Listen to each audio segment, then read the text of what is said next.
Y en esta ocasión recibamos al señor José Sánchez, representante de EY Panamá, quien abordará el tema Nuevos paradigmas de la inteligencia artificial en los servicios financieros. Vamos a recibirle con un fuerte aplauso de la audiencia.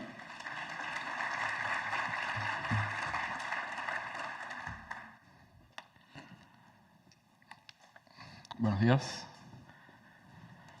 Bueno, muchas gracias por estar acá, por el espacio, doña Cristina, por darnos la oportunidad de compartir todo lo que hemos venido preparando durante los últimos años en la compañía para servir a nuestros clientes con los temas de inteligencia artificial.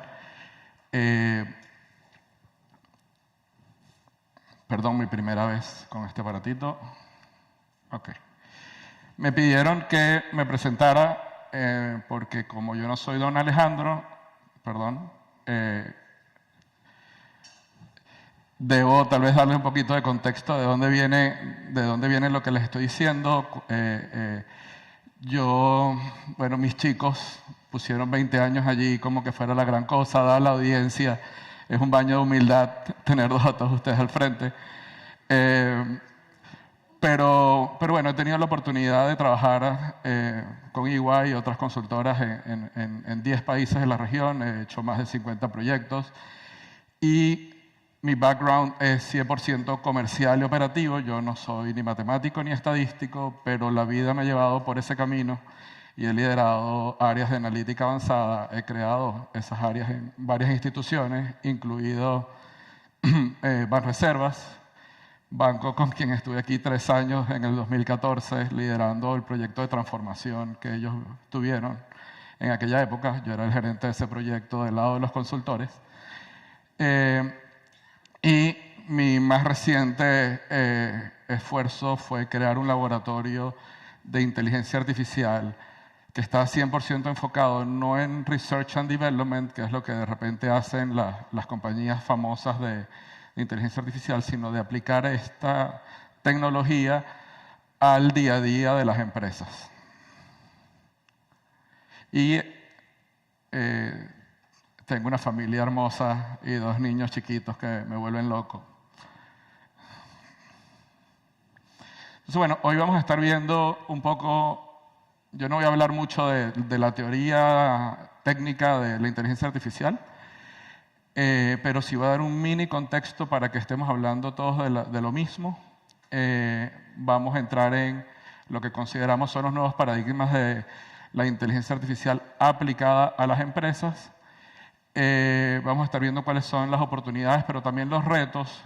No me puse de acuerdo ni con don Alejandro ni con su equipo, pero el llamado a la prudencia, el llamado a la planificación es parte de mi mensaje principal. Y creo que estamos súper alineados en un poco cómo abordar este tema, ¿no? Y finalmente, bueno, el cómo vemos que debemos ir planteando esta ruta de adopción.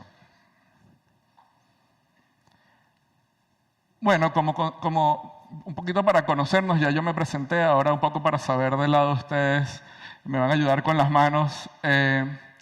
¿Quiénes ya, si lo pueden levantar, están utilizando inteligencia artificial en un entorno personal o profesional?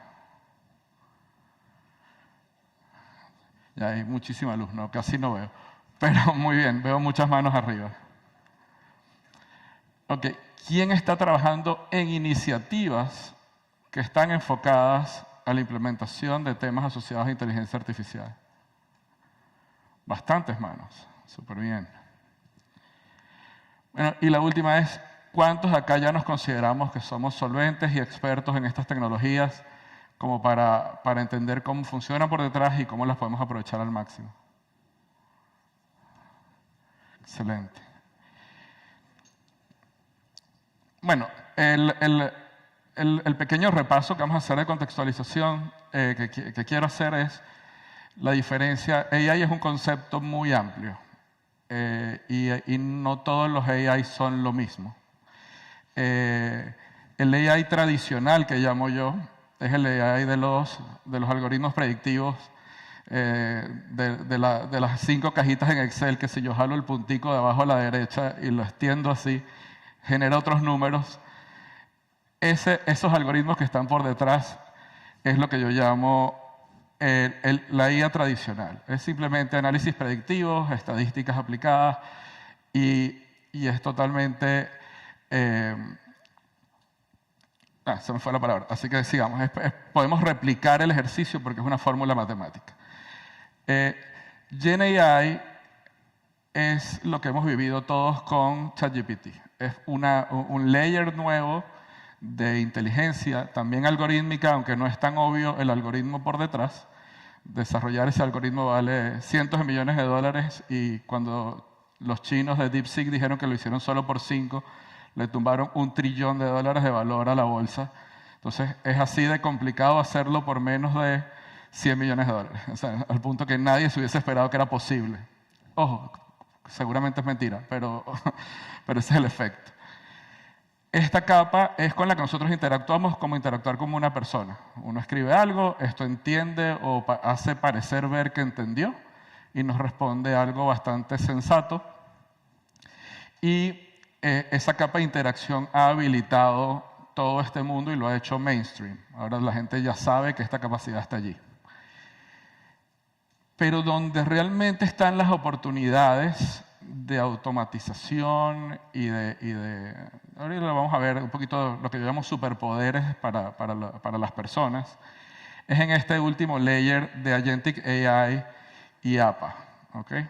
APA es Agentic Process Automation. Entonces, allí es donde esta tecnología, que está muy enfocada en usuarios, en nosotros como personas, la podemos reaplicar desde un backdoor, desde un API, e incluirla dentro de los flujos de nuestros procesos del día a día dentro de la compañía. Entonces, ya, que esto me está estrangulando un poco. Ok, listo. Entonces, estos modelos son los modelos que nos permiten interactuar, pero que también son modelos capaces de leer un PDF, son modelos capaces de escuchar una nota de voz, entenderla, interpretarla, y la suma de estos modelos expertos en un flujo hacen magia prácticamente. Entonces, ya no es qué proceso podemos automatizar, esa pregunta ya no está, los podemos automatizar todos, nos podemos sustituir a nosotros mismos. El que tenga horas de grabación de videos propios pudiera generar un avatar que se mueve, luce y habla como nosotros mismos e inyectarle textos de ChatGPT y básicamente no tiene que aparecer en público más nunca, ¿no? Entonces, la capacidad de automatizar es casi infinita, y si no es infinita, esto va tan rápido que asume que sí puedes, arranca, que en 2 o 3 meses la capacidad va a salir al mercado. Entonces, esta última capa es de la que voy a estar hablando cuando me refiera a AI, para no tener que decir Agentic AI todas las veces. Entonces, parte de lo que es importante entender es que AI, Agentic AI, última vez que lo digo, AI no es ChatGPT. Incluso no es el ChatGPT interno de la compañía. ¿Okay? Agentic AI es un punto de interacción de nuestro proceso con un algoritmo avanzado que es capaz de ejecutar una tarea, tiene un input, hace un task y genera un output dentro de un proceso más grande. ¿Okay? Entonces, la manera en que nosotros conversamos normalmente de inteligencia artificial tiene que tener esas 2 diferencias, aparte de las que ya les dije, ¿no? Estamos hablando de Agentic AI, Process Automation, y no necesariamente de cómo nosotros podemos chatear con algo que sea experto incluso en los procesos internos del banco, ¿no? ¿Qué pasa? Nuestra conversación en línea con ChatGPT raya en lo irresponsable. Nosotros a esa máquina que vive no sabemos dónde, que no sabemos quién puede leer, le lanzamos de todo. Información personal, información profesional, información nuestra, pero también información de la compañía, y esperamos respuestas. Y bueno, claro, tal vez nosotros no somos una gran corporación a nivel individual que digamos, oye, seguro alguien allá, Sam Altman, tiene ahí un analista dedicado a leer mis chats, entonces no tengo riesgo por mi propia pequeñez, ¿no? Pero hace nada, creo que ayer o anteayer, OpenAI dijo que para las investigaciones criminales en Estados Unidos ellos iban a estar cediendo información de consultas que rayaran lo ilegal, como hacer una bomba, como, qué sé yo, cualquier cosa que pudiera tener un objetivo maligno. ¿Pero qué significa eso? Que lo leen todo y de eso todo que leyeron sacan lo que puede ser peligroso. Eso pasa probablemente a un departamento de 1.500 personas donde lo vuelven a leer y después se lo ceden a las autoridades. Entonces, ¿qué tan privado es? Aunque dicen que es privado, aunque está oculto en el mar de información que se está intercambiando en estos modelos, se lo están leyendo a escala. ¿Ok? Y si todavía eso no me lo creen, están haciendo ilegal en Estados Unidos implementar modelos chinos, porque dicen que es un riesgo de que se escape la información. Entonces también ellos saben que así como se lo leen ellos, lo van a leer los chinos y que es una preocupación de seguridad nacional. Entonces, son dos animales diferentes y yo voy a estar hablando del empresarial. Ok, entonces, a lo que vinieron probablemente, o el fondo de mi charla, los nuevos paradigmas de inteligencia artificial. Yo quiero comenzar con, la inteligencia artificial no es un software as a service, no es una herramienta tradicional. Tal vez aprovechando el ejemplo de don Alejandro, nosotros arrancamos con un chico inteligente, lo mandamos para Harvard, le explicamos nuestras normas y las preguntas frecuentes que tienen nuestros usuarios y después él responde 20 años. Así funciona la inteligencia artificial. Hay una estructura básica, luego les damos ciertas reglas. Esto todavía aguanta el AI tradicional, pero después tenemos una capa de lenguaje y de interacción y de comprensión que le permite entonces interactuar con nosotros y nuestros procesos de mejor manera. Y finalmente, entre contexto, prompts y experiencias, eso se va haciendo cada vez más sofisticado. Entonces, como esto se parece más a una persona, también se administra más como una persona, ¿no? Entonces, esto, si queremos hacer un símil, me recuerda no tanto a tecnología, me recuerda más a recursos humanos. Esto hay que entrenarlo o capacitarlo, que es la palabra adecuada. Hay que capacitarlo, hay que darle una estructura, hay que darle herramientas, hay que conectarlo a sistemas y en la medida que va pasando el tiempo se va haciendo cada vez más sofisticado y más relevante dentro de la organización. El primer día es básicamente un chico inteligente que tal vez habla varios idiomas y ya, no sabe nada en particular de nuestro negocio ni de nuestras particularidades. Entonces, mucho cuidado que sí hay que llevarlo hasta allá y es un proceso. Nuevo ciclo de valor. Esta conversación no tiene suficiente potencia en la conversación mainstream de AI. ¿Okay? ¿Por qué? Porque incluso en Silicon Valley y los grandes impulsores de la tecnología están hablando de cada empleado va a llegar a la oficina con sus propios prompts. Eso me parece una locura absoluta. Imagínense, ustedes tienen un departamento de crédito y cada analista con su herramienta habilitada con AI tiene su propia manera de pedirle al AI que lo ayude a analizar un crédito. Entonces eso no es estándar, no sabemos quién lo hace mejor, no sabemos qué política está aplicando, no sabemos si la respuesta la copió y pegó igualita que como se la dijo la herramienta. La persona sale de la organización y se va para otro banco. Se lleva el prompt y ahora es la política de riesgo de mi organización trasladada al siguiente banco. Eso, la verdad, para mí, si tú quieres hacer resúmenes, minutas y cosas de esas, ya los sistemas te lo van a hacer solo. Para todo lo demás, el valor de la propiedad intelectual tiene que ser de la organización. Quiere decir, yo hago el prompt como banco y tú eres un usuario del prompt oficial. Ah, ¿lo puedes mejorar? Perfecto. Debe haber un dueño del proceso que garantice que ese prompt es bueno y válido y que todas las personas que están en su organización están usando el prompt correcto. Luego, el prompt no lo es todo porque le estamos preguntando a la cajita vacía, ¿ok?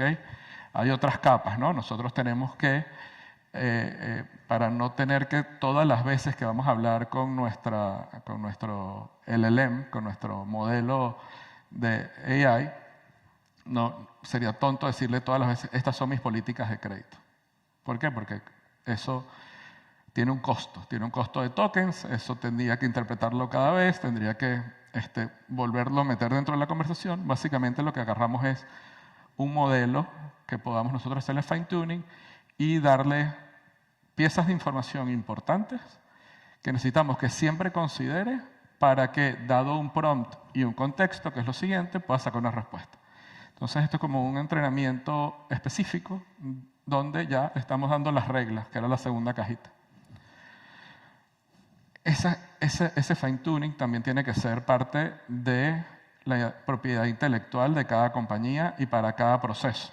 No puede ser que cada usuario esté hablando además con herramientas que van a interpretar su prompt y su contexto de maneras diferentes. Entonces, ese fine tuning es importante que también sea corporativo. Además, ustedes seguramente lo han vivido. Ustedes agarran exactamente el mismo texto y se lo ponen a Grok y se lo ponen a ChatGPT y la respuesta es diferente.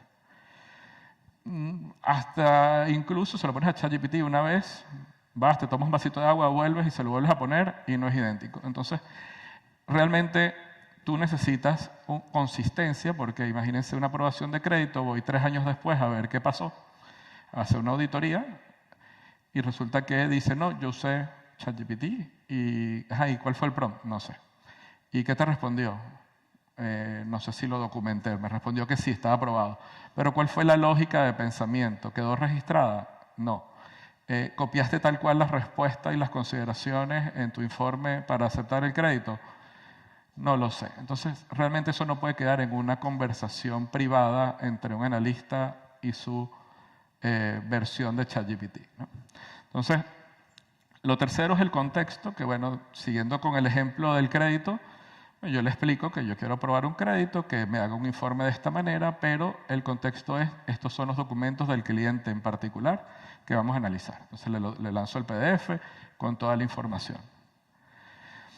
Entonces, bueno, digamos que hasta allí estamos bien. La última es orquestación. No todos los modelos son expertos en lo mismo. Entonces, volvamos a este ejemplo, pero diferente. ¿Okay?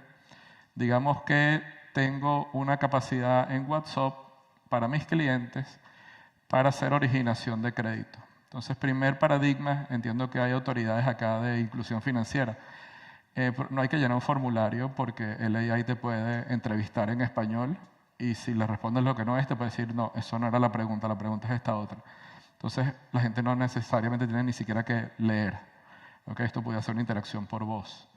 Entonces, digamos que por WhatsApp yo intercambio unos voice notes con el agente virtual que está atrás, que tiene un cerebro que ya tiene las políticas y ya tiene lo que me debe preguntar para llenar el formulario él mismo y por allí entonces tomar una decisión. Pero ¿qué pasa? El voice note, no todos los modelos son buenos entendiendo voz. Entonces, bueno, la orquestación lo que hace es, bueno, me llegó un voice note, perfecto, se lo doy a este modelo para que me lo pase a texto. Pero ese mismo modelo no es experto en interpretar ese texto y saber lo que le están pidiendo, entonces se lo paso a otro agente. Y ese agente dice, ok, de todo esto que está aquí escrito, lo que yo interpreto que me están pidiendo es una evaluación de crédito. Entonces se lo paso a otro que dice, para evaluaciones de crédito, este es el prompt corporativo. Y usa ese prompt para ir y analizar los papeles que el primer agente le pidió a la persona, ¿no? Las fotitos de los documentos, o tiene una integración con el buró, con alguno de los patrocinantes del día de hoy, y por ahí se baja la información que necesita para tomar una decisión. Entonces, si nosotros tenemos todo eso en la última capa de orquestación, eso también es parte de nuestra receta secreta y parte de nuestra propiedad intelectual y parte de lo que debemos proteger cuando estamos pensando en vamos a hacer un modelo, ¿cómo es? Un juguete basado en inteligencia artificial. Entonces, ese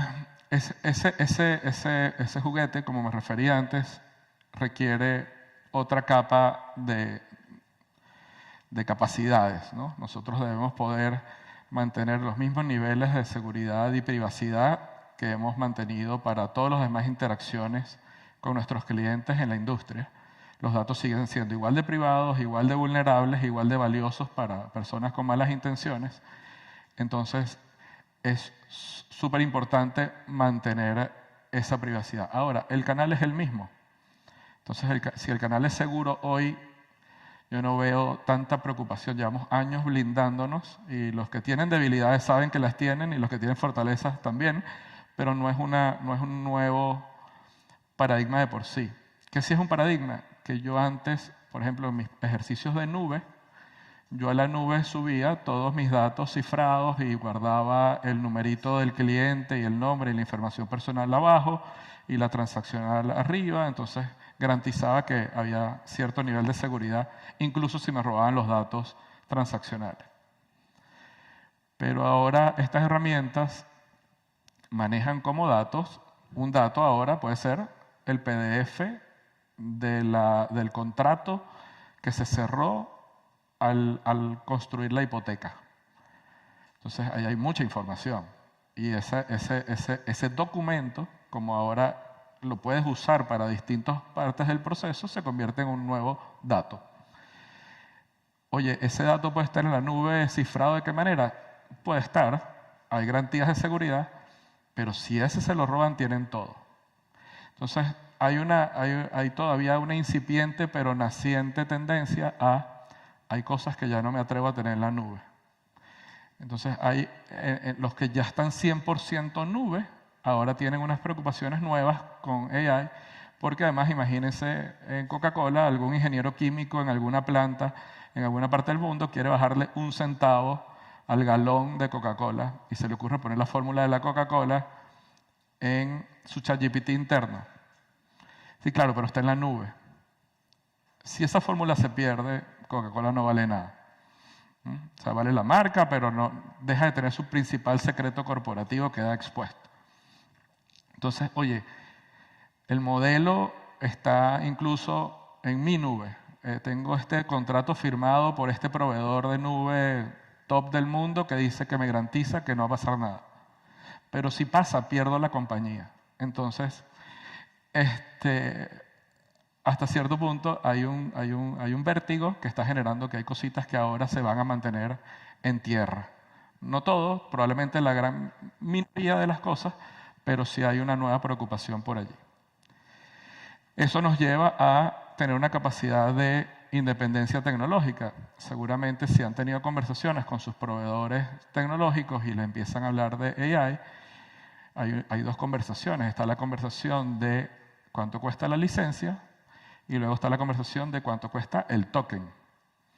Y la licencia es algo con lo que sabemos lidiar de toda la vida, pero el token es un costo variable que depende de cuán difícil sea la pregunta y cuán larga sea y cuánto contexto necesites para responderla. Y bueno, y la calidad de tu embedding, chunking y vectoring, y temas técnicos. Entonces es un costo variable y es difícil de cuantificar cuando todavía no estás inmerso completamente en el uso masivo de AI. Es difícil calcular cuánto me va a costar eso. Y ya las licencias no son baratas. Entonces el cálculo empieza a generar incertidumbre en el caso de negocio y una de las maneras que hay para darle certidumbre al caso de negocio es, bueno, hago una inversión, pongo un servidor, instalo un modelo local, lo cual también me quita otros de los vértigos que habían en la conversación anterior, y me creo una pequeña independencia tecnológica. Esto yo lo veo importante también por otra cosa. No sé si se fijaron, muy discretamente, Meta hace poco dijo que si querías que no revisaran tus fotos y tu contenido en Instagram y en Facebook, tenías que dar como 3 pasos. Métete aquí, dale clic, arrima el botoncito para la derecha, y cuando hagas eso, sigues privado. Si no, asumimos que nos das permiso. ¿Por qué es esto? Porque los modelos estos que dije antes que costaban $100 millones desarrollar, lo único que uno le tira a ese modelo para desarrollarlo es información. Y la información se acabó. Instagram ya usó todo lo que está en Instagram a lo que podía tener acceso, pero tal vez, perdón, ese fue el mal ejemplo, pero OpenAI usó el Internet. De hecho, lo están demandando periodistas y personas que dieron noticias con exclusividad porque tú le preguntas a la herramienta y te responde algo que la única fuente pudo haber sido el periódico, ¿no? Entonces, pero se leyó todo Internet. Entonces, en Internet, bueno, va creciendo, pero no se duplica, ni triplica, ni es tan relevante la nueva escala con respecto a lo que ya aprendió el modelo. Grok se leyó todo Twitter, por eso es un poco edge, ¿no? Porque la gente en Twitter es un poco, está al límite, ¿no? Y Meta también tiene su Facebook y tiene su fuente de información. Entonces, ¿qué pasa? Y China obviamente tiene a todos los chinos medio vigilados y tienen información plena sobre lo que hace todo el mundo. Entonces hay bastante información. Pero ya la información, ahora los nuevos modelos están construyéndolos con información sintética, es información creada. Pero todos los días billones de nuevas consultas entran en ChatGPT y se está acumulando un montón de información que dentro de 3, 4 años, cuando sea muy difícil sacar un nuevo ChatGPT 5 o 10, no sé por qué número irán en aquel momento, van a tener trillones de datos allí que podrían ser útiles para educar. Y nos van a llamar y nos van a decir, a partir de dentro de un mes, vamos a usar tus datos, y si no, bueno, cambia de proveedor. Porque para ellos es más importante el accionista que el cliente, porque eso es lo que le da valor a la empresa en los mercados americanos.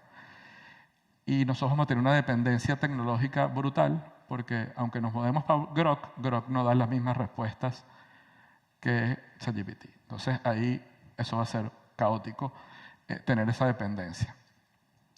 Y la capacidad de innovación es, básicamente, si no construimos nosotros una capacidad de generar estas orquestaciones y estas automatizaciones de procesos, básicamente vamos a depender de un ecosistema de proveedores que va a atender a infinito. ¿Por qué? Porque ¿cuántos procesos hay en nuestros bancos? Tiende a infinito, son muchísimos.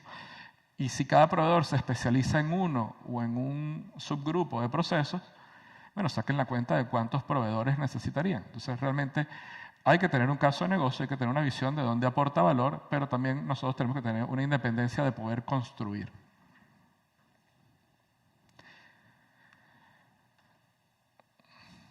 Okay. Entonces, oportunidades y retos para la banca en la región. Hay dos maneras de sacarle provecho a la inteligencia artificial. La que se conversa más es la de automatización de procesos. ¿Qué pasa con la automatización de procesos?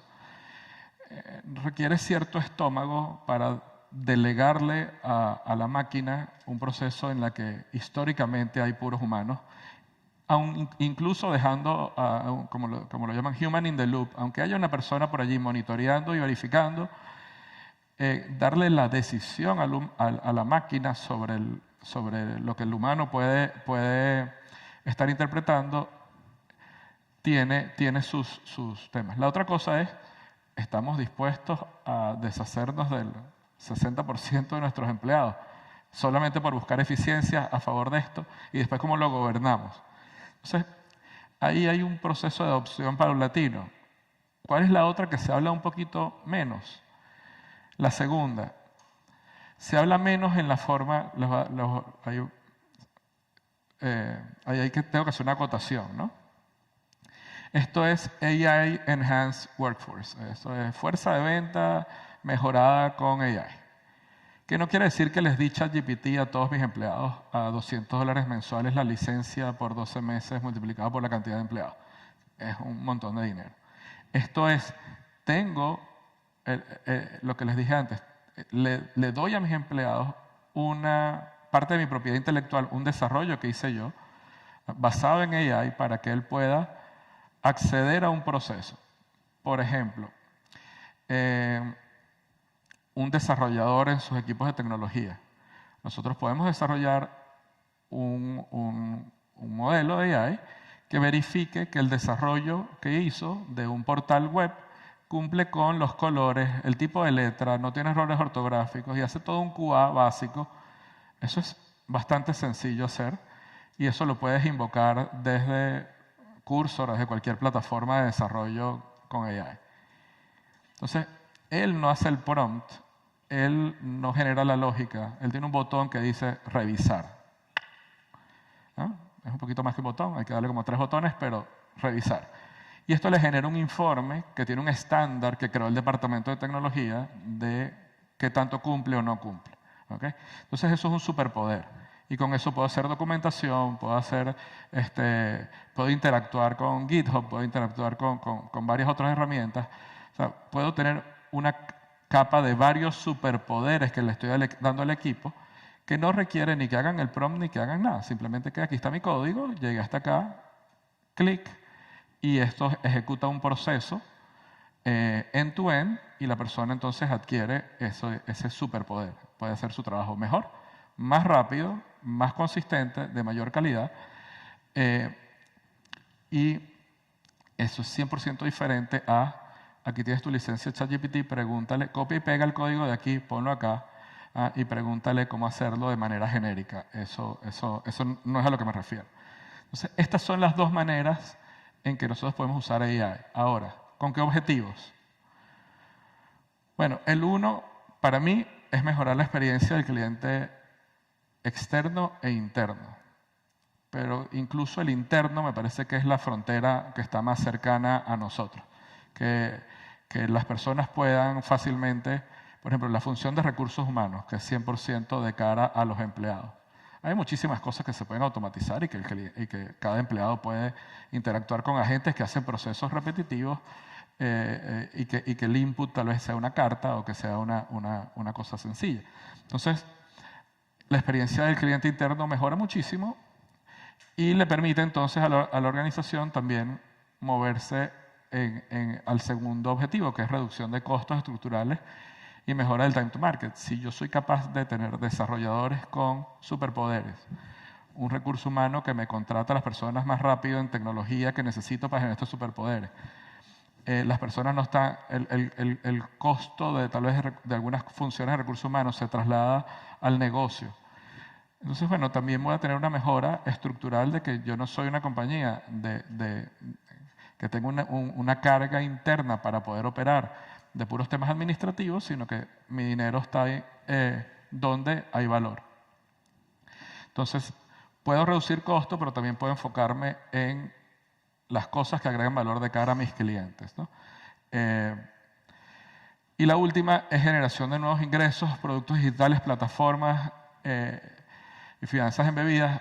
Básicamente, la arquitectura de esto debe ser lo más abierta y flexible. ¿Por qué? Porque, bueno, el ChatGPT con el que interactuamos el primer día, ya lo sacaron de circulación, no podemos ni acceder a él. ¿Okay? Esto se mueve demasiado rápido. Las cosas se ponen de moda, resuelven un problema y se vuelven obsoletas en 6 meses. ¿Okay? Entonces, no podemos tener una arquitectura que nos amarre en un código con un proveedor que haga una cuestión muy específica, porque 6 meses después, cuando lo estemos por fin desplegando, ya está obsoleta la pieza interna que arma el rompecabezas. Pero si logro habilitar estas dos cosas y dentro de esa arquitectura de canales, como hablaba don Alejandro, yo puedo tener plugins AI enabled, ¿okay?, que dan un nivel de experiencia elevada a mis clientes y que yo puedo quitar y poner otro en ese ciclo de innovación continua. Ese es el tipo de plataformas abiertas, flexibles y por piezas que seguramente vamos a estar viendo en el futuro ampliamente. Bueno, ya muchos bancos las tienen, de hecho, pero no lo hicieron con esa estrategia, lo hicieron con una estrategia de disminuir los costos de integración. Pero ahora tener esa flexibilidad es un valor grandísimo.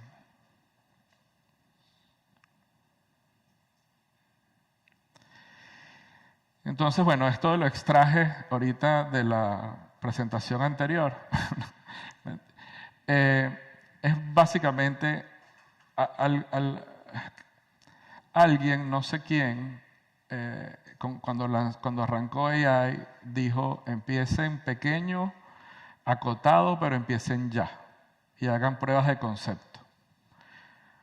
Y está muy bien, eso nos entusiasmó a todos, eso le subió la acción a todas las empresas de AI del mundo, pero está generando que esas pruebas de concepto se crearon huérfanas dentro de la organización. Entonces no hay quien, no tienen un hogar claro, no tienen dónde nutrirse, no tienen dónde prevalecer, y entonces se han decretado como pruebas fracasadas. Entonces, aunque la prueba de concepto da un resultado positivo, su permanencia en la organización no es viable. ¿Por qué? Porque llegamos allí como con un atajo, y tomamos atajos para llegar a ese resultado. ¿Qué nos faltó?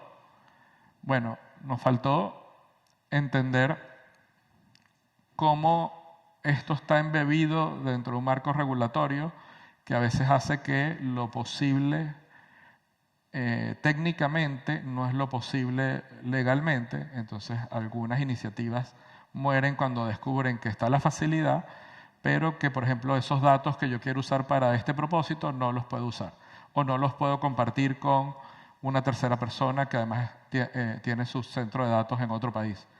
Entonces ese descubrimiento hace que, aunque la herramienta funciona y da el output, en la vida real no lo puedes ejecutar. ¿Qué es lo otro? Bueno, creamos este pequeño animalito que para toda la organización es una caja negra, y nadie sabe bien, uno, cómo funciona por dentro para darnos un output. Dos, nadie, como no sabes cómo funciona en detalle, ¿quién en la organización dice: no, yo soy el que va a poner, es a mí que me van a despedir si esto falla? Donde esa persona levante la mano y nadie quiere levantar la mano. Entonces, bueno, si esto nadie se hace responsable, entonces no lo podemos operar. ¿Quién lo supervisa? Bueno, tal vez muchas personas pueden querer supervisarlo, pero supervisar un modelo AI tiene sus complejidades, que también me lleva al quinto punto, pero necesita una organización alrededor. Es tal cual como les dije antes. Imagínense que esto es un empleado. Un empleado que llegó, le di cierto nivel de entrenamiento, le di unas reglas, le di Outlook, le di PowerPoint, le di Excel, tiene sus herramientas allí, pero no tiene jefe. Y está a cargo de misiones críticas dentro de la organización. Entonces, ¿quién se hace responsable si eso falla? Y si eso falla, entonces me voy al punto 3, que hay unos riesgos inherentes de esto. Esto es matemática, esto es algorítmico, esto saca conclusiones que a veces no son, a veces son correctas, pero no son políticamente correctas, a veces son incorrectas y genera unos sesgos que hay que estar monitoreando. A veces toma atajos porque la IA por alguna razón es floja y cuando ve que contra el mismo output él llega más o menos a la misma respuesta, empieza ya no a pensar, sino a dar la respuesta medio automáticamente. Entonces puede darse brincos que ya no son éticos. Y los hackers, que son expertos en tecnología, su ruta de adopción es más rápida. Entonces ellos tienen los superpoderes de los que hablamos para hacer el mal. Tienen probablemente automatizaciones que hacen que ellos puedan hacer el mal 24/7 a gran escala contra targets vulnerables. Entonces, si no te pones los muros que te defienden de esa escala de ataque, allí pueden haber unos riesgos adicionales. 4, integración con sistemas legados. Yo aquí tengo tal vez una opinión controversial. Todo el mundo siempre dice que para empezar con AI tiene que tener los datos en orden y perfectos. ¿Okay?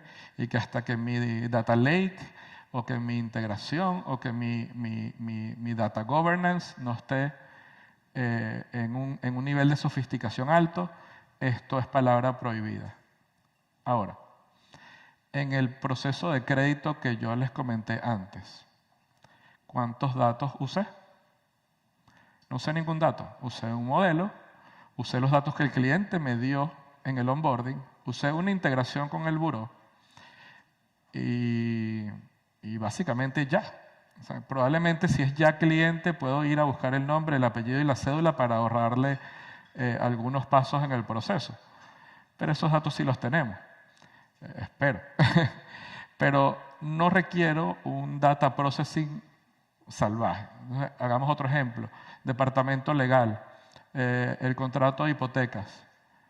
¿Cuántos datos necesito yo para ser experto a un modelo en reconstruir un contrato bajo ciertos parámetros? Ninguno. No es ni siquiera dato de cliente, es una política empresarial.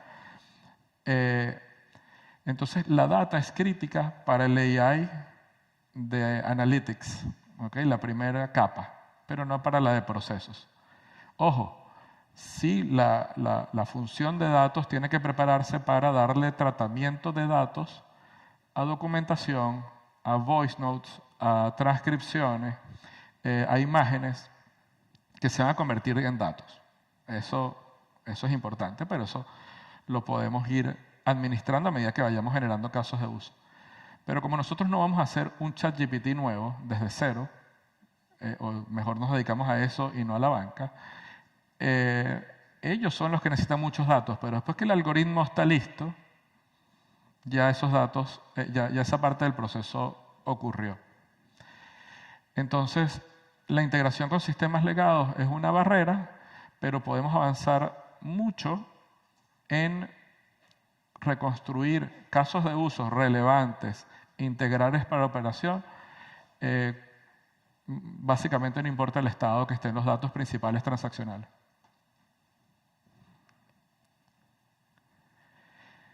Entonces, yo sé que quedó en evidencia que tal vez hay un camino a recorrer con otras cosas que no han avanzado lo suficiente a nivel de canales, de digitalización, etc. Pero dentro de ese roadmap para cerrar las brechas que ya identificamos, hay que tener un capítulo de AI. Uno, porque AI puede cambiar el roadmap de los canales. Como les dije, al final si puedes hablar por WhatsApp y generar un producto por WhatsApp, capaz que esa es la nueva mejor manera de hacerlo y te ahorras el onboarding en el app. Entonces, es algo que tal vez hay que pensar, pero si nosotros demoramos demasiado en internalizar la conversación de inteligencia artificial, entonces nos van a llegar otros bancos que hacen todo 10 veces más rápido y lo hacen a la mitad de los costos. Entonces allí no los voy a hacer levantar las manos para admitir cuántos de ustedes sienten que van a poder competir con estas reglas de juego, pero yo me atrevo a decir que nadie puede competir con alguien que hace todo 10 veces más rápido y le cuesta la mitad que lo que nos cuesta a nosotros, ¿no? Ojo, esto también aplica a la consultoría y aplica a Coca-Cola y aplica a todo. Nadie puede competir con alguien que hace básicamente todo mejor y más barato que uno.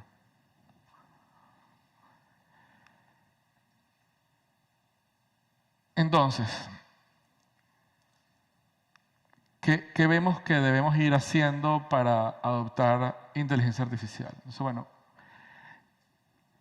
los casos de uso son tal vez educativos, son para mostrarle a la junta directiva que el juguete funciona, que es una realidad, que va más allá de ChatGPT, tiene una función comunicacional a lo interno.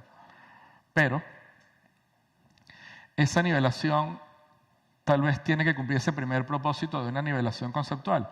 La gente tiene que saber qué es AI, para qué es AI, con qué fin, qué tipo de inversiones hay que hacer en inteligencia artificial y cómo juega un rol estratégico dentro de la organización.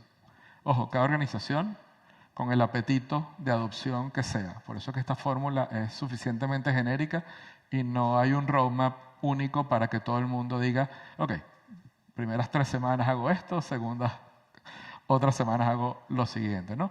Pero estos son los temas que deberían estar en la conversación. Debo hacer más sofisticados mis sistemas de gobernanza y riesgo. Para riesgo hay todo un marco nuevo de nuevos riesgos inherentes de inteligencia artificial.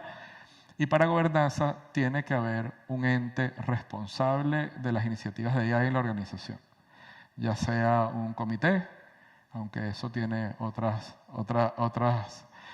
complejidades internas, pero un task force, llámese como quieran, pero alguien debe estar responsable del roadmap, de los KPIs, de los objetivos que tienen estas iniciativas, de las inversiones y finalmente cuando ya estemos haciendo el examen de por dónde empiezo, son quienes deben decidir cuáles son las prioridades. Debo tener una capacidad organizacional y de tecnología para desarrollar esto.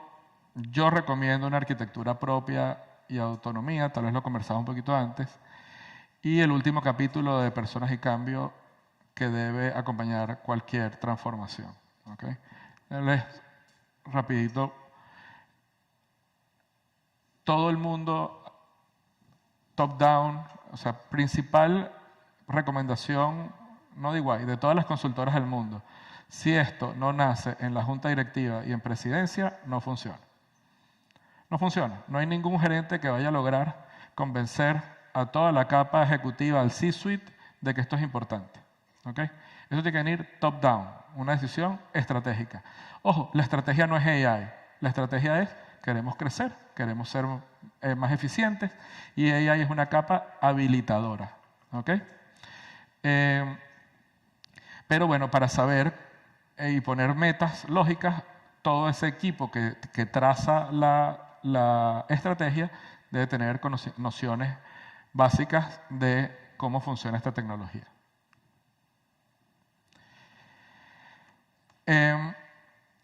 Acá me había adelantado en la lámina anterior, pero es importante que haya un AI governance. Este governance también tenía esas 3 funciones: poder monitorear, tomar decisiones, administrar los riesgos, administrar el compliance de todas estas iniciativas.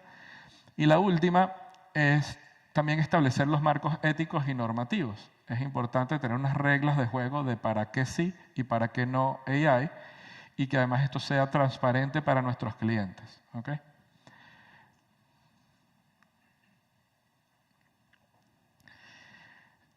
El rediseño del negocio y la cadena de valor. Nosotros estamos todos pensando en cómo mi producto actual o mi proceso actual lo puedo automatizar.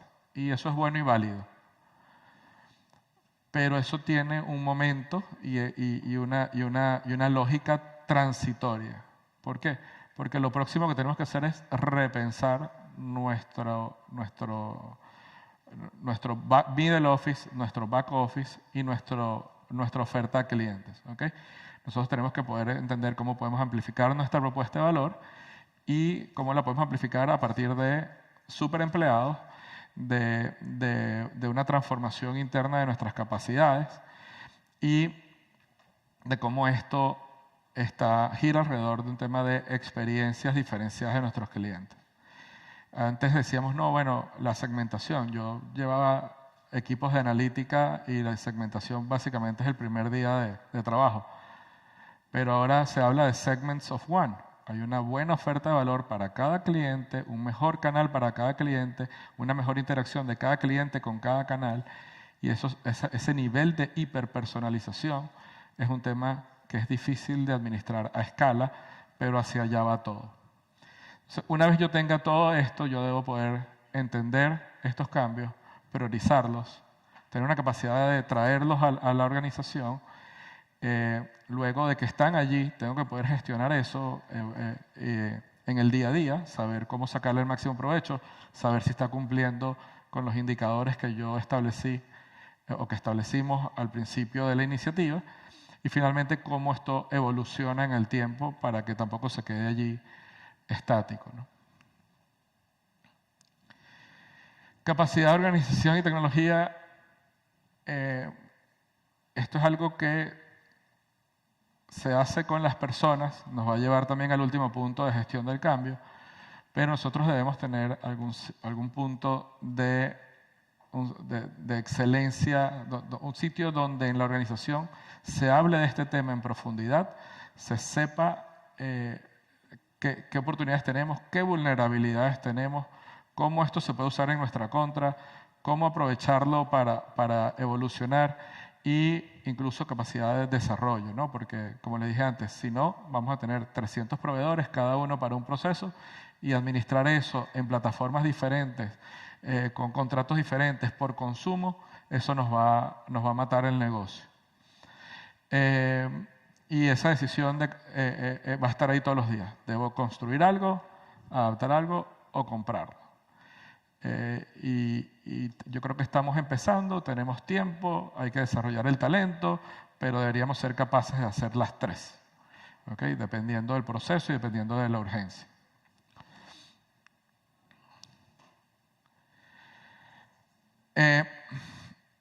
Hay estas tecnologías, y quiero agradecer públicamente a China. China, la única razón por la que se me ocurre que están financiando todo su desarrollo de AI es para que no pueda hacer negocio para las compañías privadas en Estados Unidos y sigan dependiendo de inyección de capital privado. Pero realmente ellos están tan avanzados como los americanos y tan pronto hacen algo, lo regalan y lo ponen gratis y uno se lo puede bajar. Y modelos 200 veces más potentes que el primer ChatGPT lo puedes tener en tu laptop respondiéndote preguntas. No muy rápido, no a escala, no con demasiado contexto, pero lo puedes tener tú como usuario personal. Entonces, hay capacidad de bajarse modelos y esos modelos gobernarlos dentro de nuestro ecosistema de tecnología interno. Eso me da mayor control sobre los datos, sobre los prompts, la supervisión, tal vez todo lo que hablamos al principio, y me genera una dependencia menor de proveedores. Deme un segundito. Ok, este es el último, de esto no voy a hablar tanto. Nuestra experta en gestión del cambio para la región está en la tercera fila y en el coffee break pueden preguntarle más. Se llama Rosani. Esto, en el corto plazo, la IA no va a reemplazar a las personas. Probablemente las personas con superpoderes tengan una capacidad añadida de hacer trabajo, nos va a permitir hacer más trabajo y más cosas interesantes. Tenemos que tener planes para que las personas puedan estar a la altura del cambio y tenemos que poder tener una comunicación abierta de lo que el cambio significa. ¿Por qué? Porque antes todo el que estaba preocupado era el que hacía cosas operativas, repetitivas, automatizables. Pero el nuevo layer ya es de interpretación, resumen, etc. Y el último layer es de tomar decisiones. Así que estamos todos en la película de lo vulnerable contra AI. Entonces, bueno, no es una carrera, pero hay que moverse. Tal vez esto también viene de la presentación anterior. Hay que ir con cuidado, hay que ser humilde ante todo lo que está ocurriendo, pero ir con paso firme, y yo sí empezaría desde ya a empaparme en cómo funcionan estas cosas y qué impacto puede tener en el mercado. Y con esto, bueno, concluyo y creo que no sé si queda espacio para preguntas, ya no sé, perdí el control del horario. Muy bien, me quedo acá entonces. Sí. Gracias al señor José Sánchez por estar con nosotros en esta versión de capacitación de Avancor. Tenemos una pregunta que nos entró directamente. La pregunta es la siguiente: ¿qué oportunidades tienen las cooperativas del sector financiero en ser parte del fortalecimiento tecnológico y de las IA? Cooperativas del sector financiero. Oportunidades. Miren, yo creo que tiene que ver con el rol que cada quien juega dentro de la economía, al sector que está dirigido y el tipo de servicio que debe prestar, ¿no?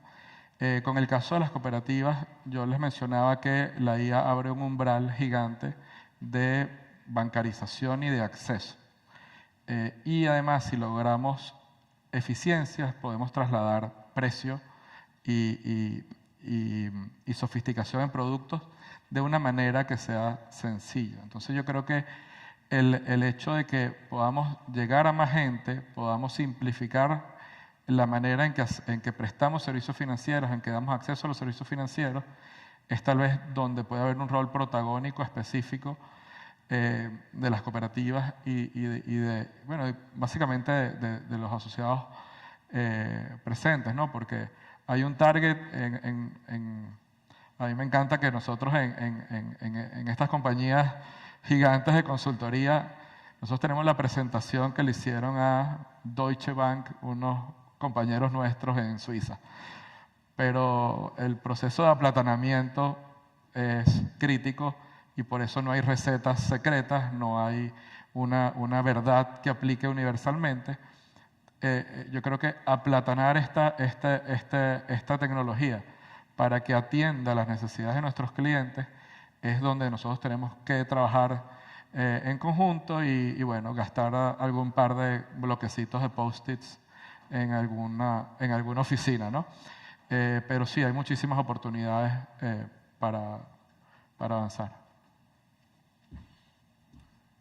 Bueno, señor José, era la única pregunta que nos había entrado, así que en esta ocasión simplemente agradecer su presencia con nosotros en esta versión una vez más y quisiera muy amablemente pedirle al auditorio acá presente que podamos agradecerle y despedirle con un fuerte aplauso. Gracias por estar con nosotros.